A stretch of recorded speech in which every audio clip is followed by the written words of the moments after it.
Salah satu persoalan pendidikan di Indonesia adalah persoalan kurikulum. Ada ungkapan yang mengatakan ganti menteri, ganti kurikulum. Tapi apakah memang benar kurikulum itu ibarat sesuatu yang tidak bisa berubah? Saya selalu katakan, kalau kurikulum itu ibarat benda cagar budaya, maka keluarannya adalah benda cagar budaya dan mengerikan sekali. Keluaran pendidikan itu out of date, ketinggalan zaman. Hari ini saya ingin mencoba menjelaskan mengenai kurikulum dan saya mulai daripada ideologi-ideologi pendidikan. Kalau kita bicara tentang kurikulum pendidikan, kebijakan pendidikan yang biasanya ditetapkan dalam kebijakan pendidikan, kita perlu hati-hati. Ketika pemerintah menetapkan kebijakan pendidikan dalam hal ini terkait dengan kurikulum, tentunya itu kebijakan politik. Dan ketika kita lihat kebijakan berubah-ubah, tidak berarti bahwa kurikulumnya itu berubah-ubah begitu. Mungkin kalau yang belum tahu tentang kurikulum, itu bisa seperti itu. Bahkan sempat ada yang mengatakan, apa itu merdeka belajar? Mereka katakan, merdeka itu tidak belajar. Ya, kalau dimerdekakan ya tidak belajar. Mereka mesti dipaksa kali supaya belajar. Jadi sesuatu yang aneh juga ya. Tapi saya paham saja karena memang mungkin juga banyak yang tidak paham kurikulum.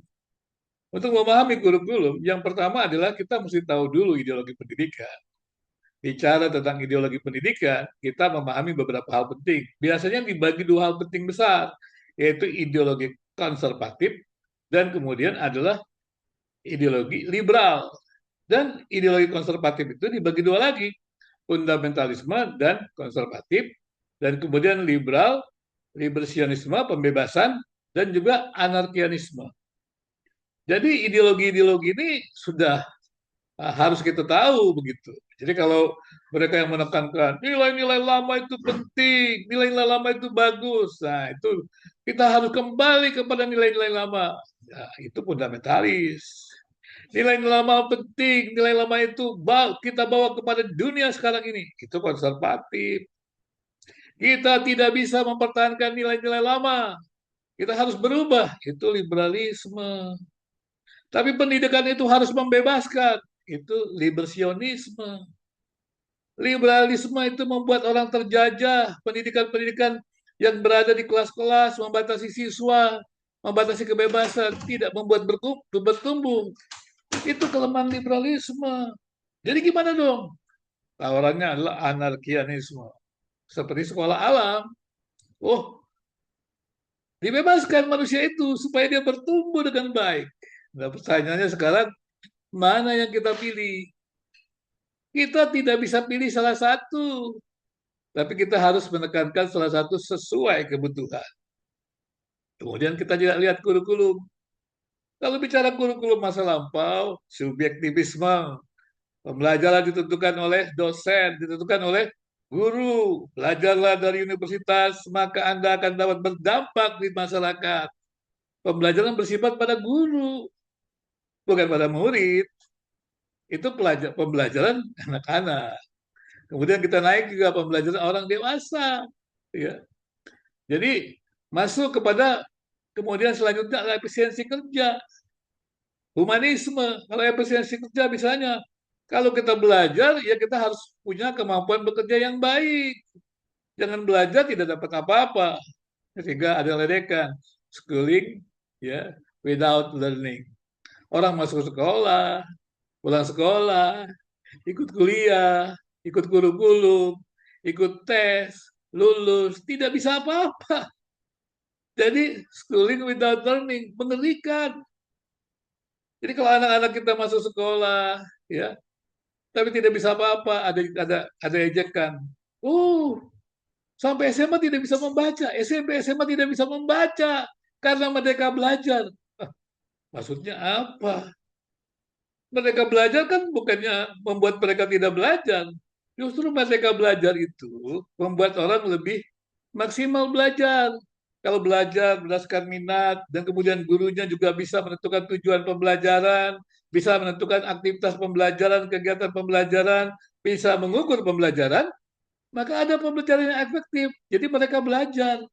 Siapa bilang kurikulum merdeka tidak bisa orang belajar? Saya juga aneh. Perguruan tinggi bagaimana? Merdeka belajar, kampus merdeka. Datang teman-teman saya kata, wah bisa. Enak ya sekarang ya. Merdeka belajar, kampus merdeka. Jadi dosen bisa mengajar apa saja. Enak saja. Emangnya dosen pemakan apa saja? Maksudnya adalah dosen hanya mengajar bidang keahliannya. Jadi merdeka. Karena yang diajarkan yang dia kuasai. Maksudnya seperti itu. Bukan mengajar apa saja. Kayak apa hewan pemakan apa saja. Nggak mungkin lah seperti itu.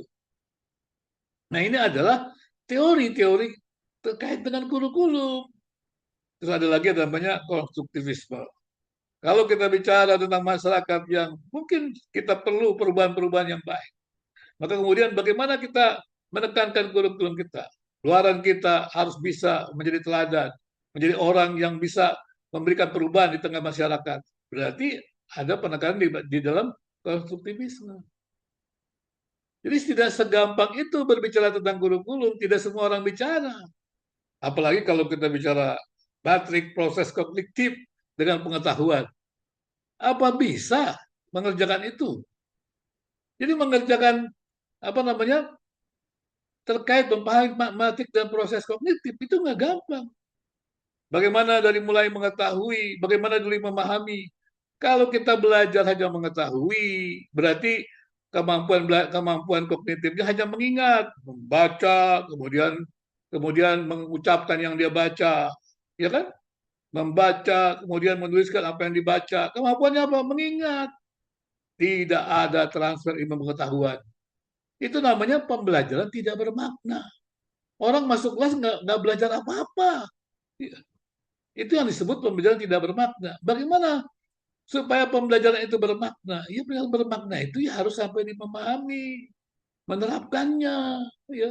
Bahkan kemudian juga kalau tingkatan-tingkatan kerangka kualifikasi nasional Indonesia, bukan hanya sekedar itu. Nanti sampai dianalisis, dikritik, evaluasi, penerapan baru, pengembangan teori.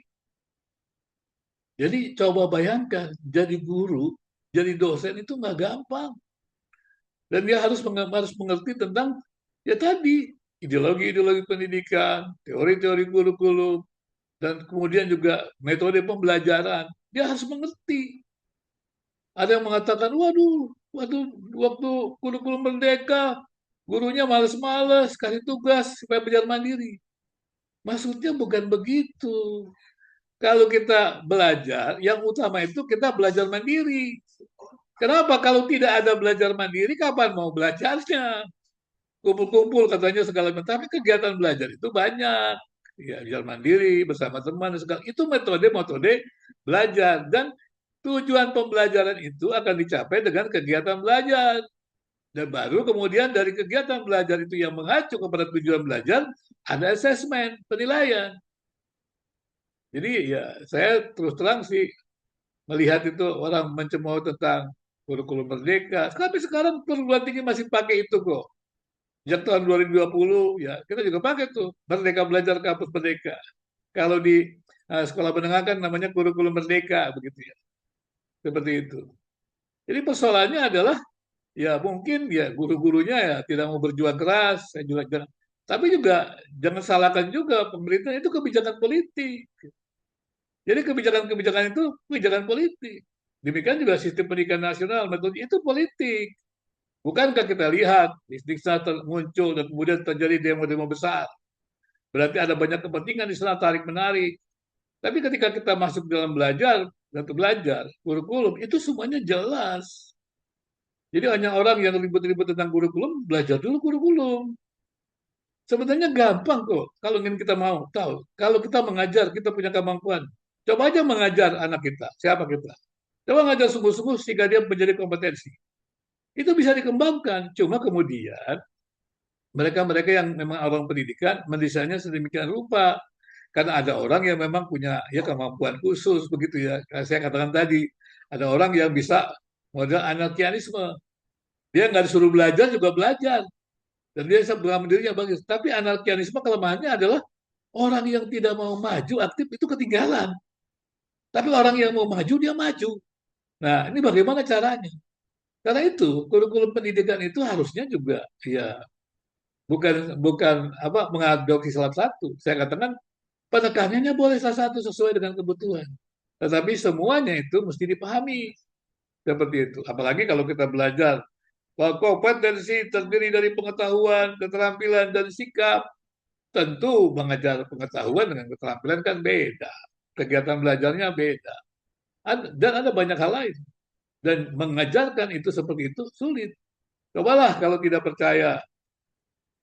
Bagaimana caranya guru-guru, dosen menyiapkan atau mengukur sebuah pembelajaran yang efektif. Nah, di sini pemerintah juga mesti berjuang keras untuk bisa terus membimbing.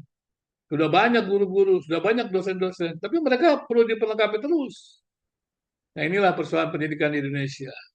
Jadi kalau orang mengatakan tentang kurikulum, ya kurikulum itu berubah. Apalagi sekarang kita bicara kurikulum based outcome. Luarannya, dunia kerja berubah. Ya tentunya mesti ada pengembangan-pengembangan kurikulum. Jangan terus begitu saja, begitu saja. Nah, pendidikan itu harusnya menjadi motor perubahan. Jadi sekali lagi saya tidak setuju ya. Banyak orang yang selalu mengatakan pengembangan kurikulum itu menghancurkan negeri ini. Tidak. Harusnya memang kualitas guru dosen ditingkatkan. Dan kemudian yang kedua, jangan lagi ada moratorium pendidikan tinggi, perguruan tinggi maksud saya. Jangan lagi ada, karena ada perguruan tinggi yang tidak mampu berkembang, biar aja tutup. Kenapa dibantu pemerintah dengan uang banyak? Biarlah bermunculan perguruan tinggi yang memang punya isi yang jelas, punya kemampuan yang jelas. Sehingga akhirnya rakyat mendapat kesempatan mendapatkan pendidikan yang bermutu. Kalau pendidikan tidak bermutu, kita akan selalu saja disindir oleh banyak bangsa. Di Indonesia ini orang masuk sekolah, di Indonesia ini orang ikuti kurikulum, di Indonesia ini orang ikut ujian, tapi tidak punya kompetensi, tidak dapat apa-apa. Memprihatinkan sekali, bagi saya itu mengerikan. Kalau orang belajar tidak dapat apa-apa, wah sangat mengerikan. Dan saya tidak percaya kita tidak bisa merubahnya.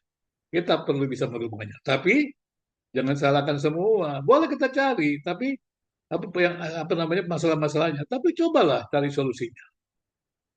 Mari semuanya kita bersama mencari solusi bagaimana memperbaiki pendidikan di negeri ini. Saya percaya ya, keterlibatan semua itu menjadi penting untuk kemajuan bangsa ini.